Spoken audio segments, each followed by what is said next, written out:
Hello. Hello, hello, hello. I'm looking at you. Yeah, I'm out walking because this is what I like to do. I love this to feel the sunshine on my skin.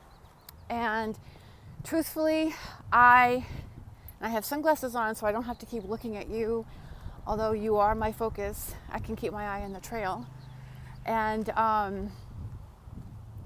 but I'm doing this because everybody else, or most people, do their videos behind the desk.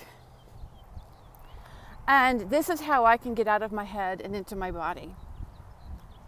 It's walking.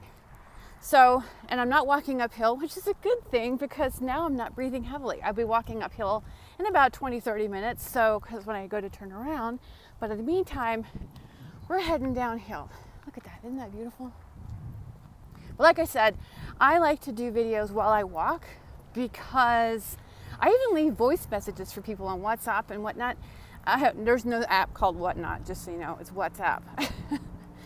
But I like to do videos and audio messages while I walk. I even will participate in Zoom classes while I walk because, as I said, it helps me get out of my head and into my body. And that to me, it drops me into my heart. It anchors me into my heart. So I say that because it's interesting. I got into, it's been a number of conversations today, so I wanted to share it here with you. The first one actually started when we were heading out to get coffee, and there was a woman on the side of the road, somebody that I had encountered the other day with her father. She's clearly homeless, and although this isn't a formal diagnosis, there's without question she's dealing with schizophrenia. The reason I say that is because my first exposure to her the other day was on the opposite side of a door from where we were, and I could hear, actually truthfully, I was in a hotel room, it was in the suite, okay? And we weren't in the suite together, but they put us in a room with a suite door in between, if you know what I'm saying. And so it was not hard to hear in the other room. And this particular woman had a very, her voice has a very loud quality to it. So, and it was evident that she was in the room with her father. I didn't know anything. I hadn't seen her, just heard her. And there was a lot of chattering, it was from the time she woke up, because they came into the hotel around probably late at night. I do recall hearing them come in, but it might have been like 9 or 10 o'clock at night, and there was no sound. I just thought it was one person. But the next morning, it was evident that there was two people in the room, and she was doing an awful lot of, like I said, chattering. Repetitive. She was coherent enough to be able to articulate her words, and at the same time was making she wasn't interacting with her father. She was reacting, consistently just reacting. Now, not knowing her story, that's all I could hear. And then happened upon her outside the room, and by her appearance, it was evident that she was homeless. And he must have picked her up. Maybe they got called by the police, I don't know. And he took her off the street and brought her into a room for the night. But that said, this morning, saw her on the street, and she was doing that same behavior. And all I did when I drove by was just pray that she's safe and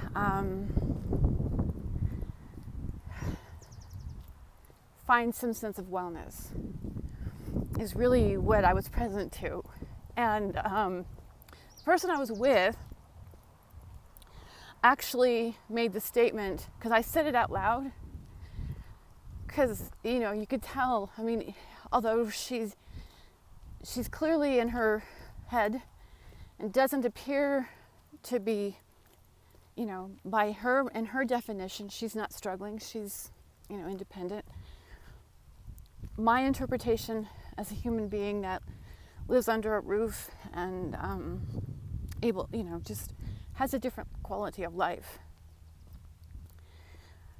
It just broke my heart because it looks to me like she's suffering. And so I said my blessing, my prayer out loud. And I was immediately hit with, obviously, and I was immediately hit with the statement, they're as safe as they want to be. And it was not the words that impacted me as much as the energy behind that, which was fucking judgment. Just that fucked up cultural judgment. Pardon my language, but that's how strongly it came across. And that's how strongly I have an issue with these judgments, because the judgments are misinformed and they're misinterpreted. They're misinterpretations of what we're seeing. And if we can actually anchor into our heart and begin to see one another as somebody in their own struggle without a diagnosis, the faster we're going to actually begin to heal this planet, we're going to begin to heal ourselves. So my response to this person was this. It's really unfortunate. This is how the world's, that is the result of stress. That is, but it doesn't necessarily mean, there's a mental and emotional distress to it, and I'll say more about that in a minute. But at some point in that child's life, or that young adult person, she's probably, I don't know how old she is, it's really hard to tell, I don't want to speculate. But at some point in her early life, she was obviously diagnosed. Sometimes they get diagnosed at a young age, they call it early onset. Generally it becomes into the late teens and the 20s that they get a diagnosis. But my guess is that she was displaying behaviors that would have been flags of brain activity. Okay, I understand they do an awful lot of imaging on the brain. They study the schizophrenic brain, they study the autistic brain, they study the gifted brain, they study all kinds of brains.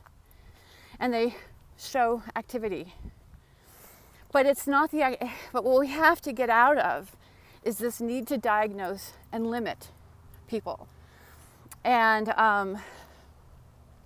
so I made the statement, at some point, more than likely, and this is not a finger pointing at the mother, so please hear that before I go on to say what I'm about to say. And if you do live with schizophrenia, please know these opinions that you've heard so far are not mine.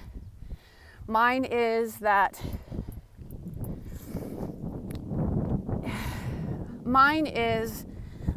we are all at the hands of our neurochemistry. We are all at the hands of our environment, which is both internal and external. So it's very highly, more than likely, in utero, mom had a stressful pregnancy, okay? Just flipping that up. So mom had a stressful pregnancy. I had a stressful pregnancy. I had 4 stressful, but the first one was the hardest, the most stressful. And that son was born with his own unique neurodiversity. Today they would call him on the spectrum. Years ago they diagnosed him as different. They called him mentally retarded and learning disabled. But the point is that stress, if it's mental and emotional distress, if it's environmental distress, but environmental again encapsulates. It encompasses both internal and external. So in this case, mom more than likely had a stressful pregnancy, which is going to impact the stress system, the stress response in the infant. And in that case, it's going to turn the epigenome,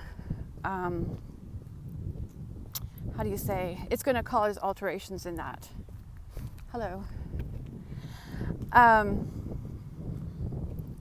don't understand masks outside. Anyway. Yes, I said that. Anyway, the distress in the mother is going to trigger the stress response in the baby, in the infant, in the fetus. And that stress response, once it's kicked in, and if it was a stressful situation, if it was a stressful marriage, if it was a stressful relationship, if life was really, really stressful, once that child is born, it's going to continue. Okay? The stress response is meant to be activated when times are dangerous, when our lives and our physical ability, our physical well-being is being threatened. And then it's meant to turn itself off, but it's not being turned off. So therefore, we're seeing a lot of brain activity. And like I said to this person, one person, the stress response in some people will trigger cancer. The stress response in another will trigger autism. The stress response in another will trigger schizophrenia. Brain health is no different than physical health.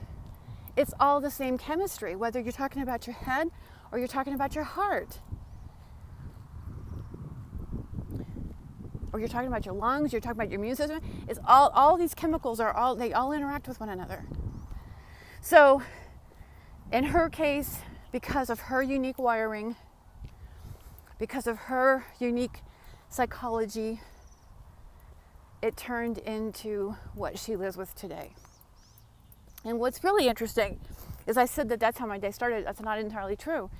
Initially, it started with a question on Twitter by somebody asking if we created computers, do we think there could be a possibility where we could create a computer that would be just like the human brain? The answer is hell no. No. Just because you're unique. You have your own unique wiring. There's no way that they can replicate the organic nature of a human brain because they're not all the same.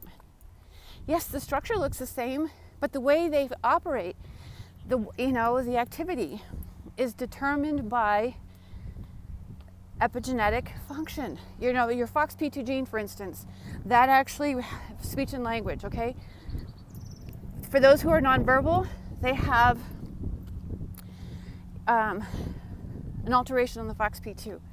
By the way, FOXP2 is actually, just so you know, is influenced by the visual cortex. So if you have a nonverbal child or a child that you feel would benefit with being able to improve their communication, do some eye therapy, visual therapy, and try including helichrysum and frankincense in their environment, on their bodies. If you have any questions, let me know. So, but again, even with schizophrenia, we can see the speech, right, with the chattering. So there's no way. I mean, the human brain is so amazing. And the reason we're seeing these various levels of what we call mental health issues is not because the brain's defective. And what's interesting is a lot of people, their comments were the brain's defective. Why would you want to create a computer like that? I was shocking how we actually see the brain as defective. It's not defective. The human body is not defective. As I said, we're buying into misinformation. It's not defective. It's operating at this level because our stress response is on high drive, in high gear. It's on high alert. And so there are steps that we can take.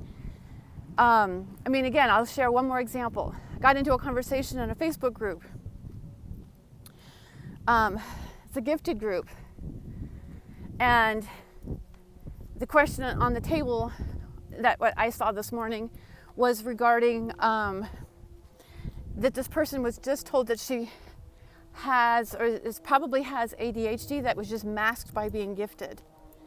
And she was looking for recommendations, and really nobody knew what she was looking for. But she finally kind of broke it down further on in the thread to where I actually answered, oh my God, there's a coyote.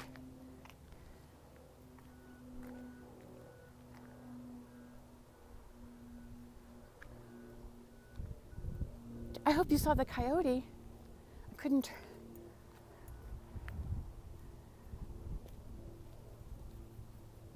Holy crap. Sorry, he just crossed my path. He walked right just in front of me. Oh, wow. You know what that's a sign of, is to have more fun in life, because they're the jokester. They play tricks on people. And it's funny, I said misinformation just when I saw the coyote. I mean, it's like, wow, I wish you could have, he was like right there.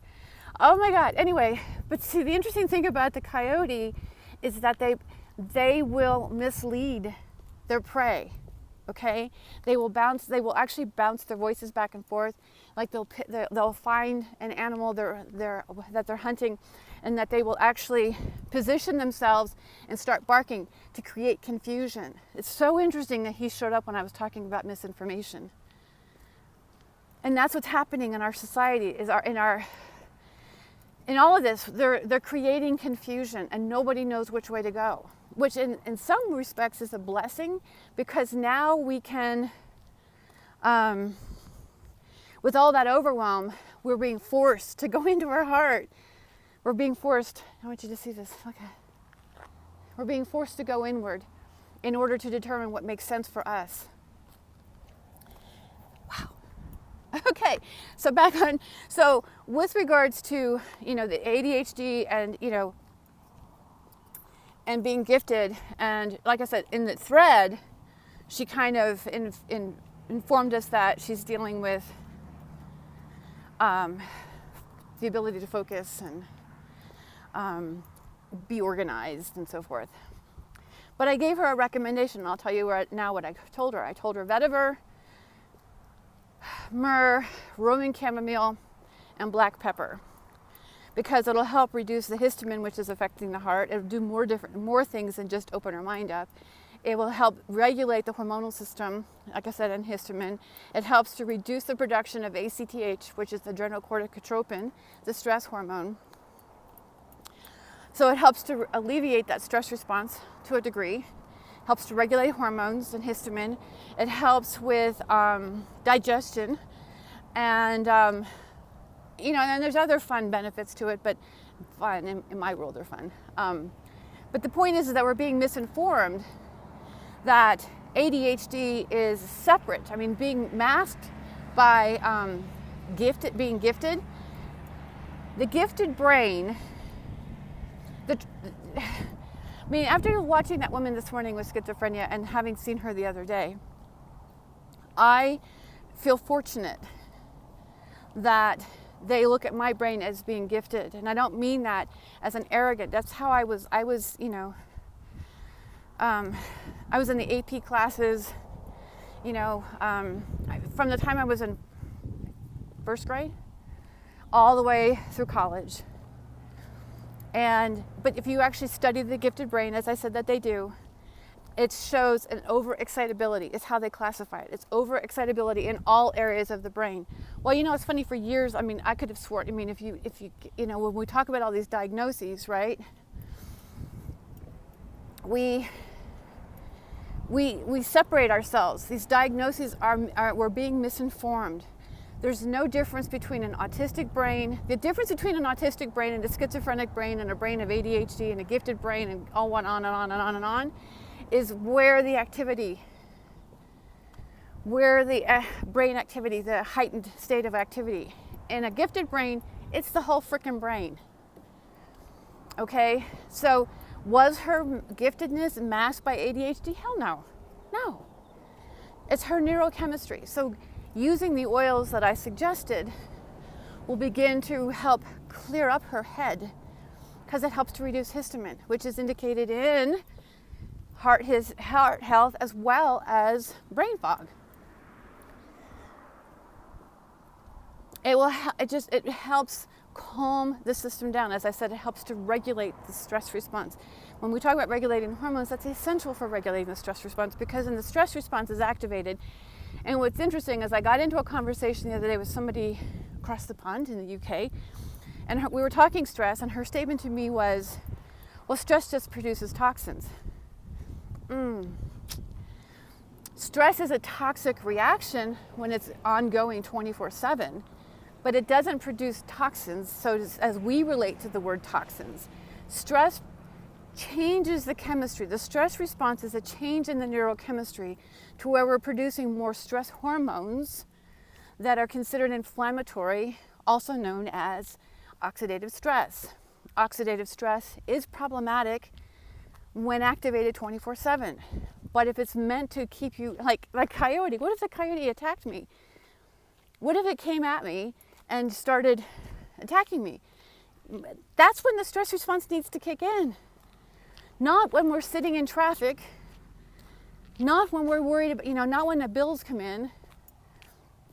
And when it does kick in, we just have to keep reminding ourselves that we're okay. But the truth is that all of this is the same. And that our idea of schizophrenia, that cultural judgment that there's something wrong with them, has to go.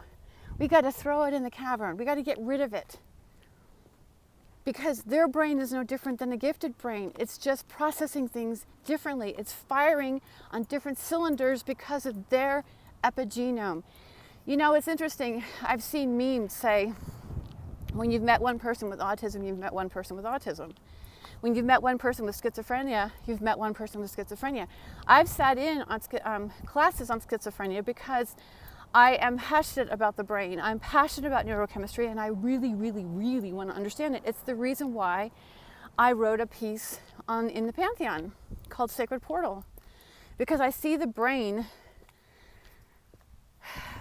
as just amazing, and the time has come to give your brain a break.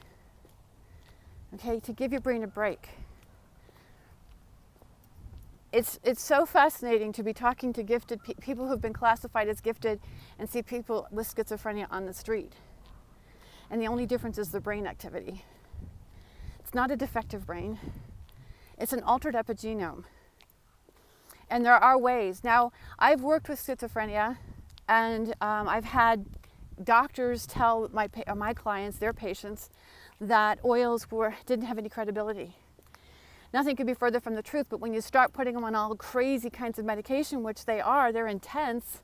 I'm not going to list them here, but I'm thinking of one off the top of my head that influences 25 different neurochemical receptors. 25! It's targeting every stinking neurochemical.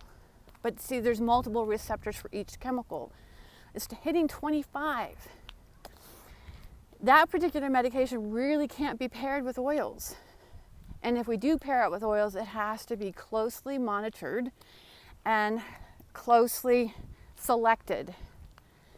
Because like the oils I suggested today would not work with those medications for schizophrenia. It just wouldn't work. It could actually cause them to have another psychotic event. So I guess that's all I wanted to say today. I just really wanted to hop in here and just say, it's time for us to anchor into our hearts. It's time for us to take the misinformation, glean what we can out of it. But I mean, when people are barking at us from all different directions, creating such a degree of confusion like coyotes do, I'm not willing to be prey any longer. And I want that for you too. So anyway, that's it for today. Thanks for watching, and let me know if you have any questions, and I hope if those oil suggestions help. Like I said, frankincense and helichrysum for visual cortex and helping to improve speech patterns. Pardon me, I just bumped you. As well as the Roman chamomile, the black pepper, the myrrh, and vetiver for the very least ADHD type of behaviors. I mean, it could be good just for anxiety. Anyway, thanks you guys. I'll see you soon.